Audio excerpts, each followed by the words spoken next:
কেন্দ্র ঘোষিত 5 দফা দাবিতে আজ ইসলামী আন্দোলন বাংলাদেশ সুবর্ণচর উপজেলা পশ্চিম থানা শাখার উদ্যোগে পিআর পদ্ধতিতে আগামী জাতীয় সংসদ নির্বাচন,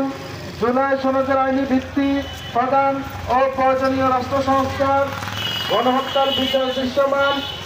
বিশেষ ট্রাইব্যুনালের প্রেসিডেন্টের দোষর জাতীয় পার্টি এবং 14 দলের বিচার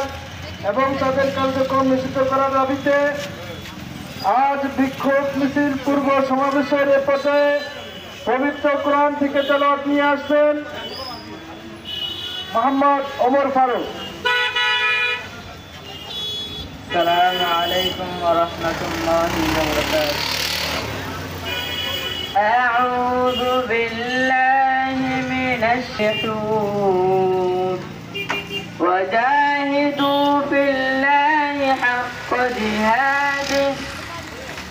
ওয়াজতাবাকুম ওয়া মা জাআলা আলাইকুম ফিদ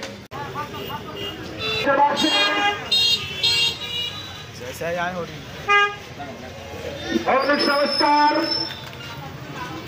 দৃশ্যমান গণহত্যা দাবিতে প্রয়োজনীয় রাষ্ট্র সংস্কার, জুলাই গণহত্যার দৃশ্যমান বিচার, সচিবালয় তার দোষরদের দৃশ্যমান বিচারের দাবিতে নারায়ে তাকবীর, ইসলামী আন্দোলন বাংলাদেশ জিন্দাবাদ জিন্দাবাদ। নেতা নাই নীতি চাই, পীর সাহেব চরমনাই, যদি না হয় পিআর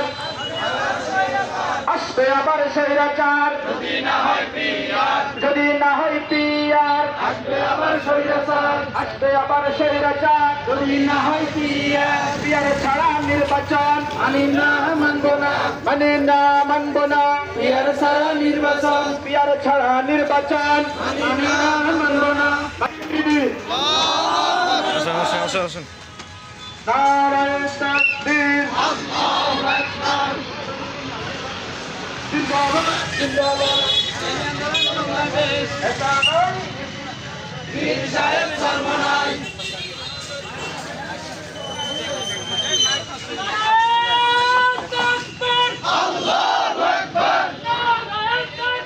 নেতা নয় নীতি চাই, নেতা নয় নীতি চাই, সাহেব চর্ম নাই, যদি না হয় পিআর আবার স্বৈরাচার, যদি না হয়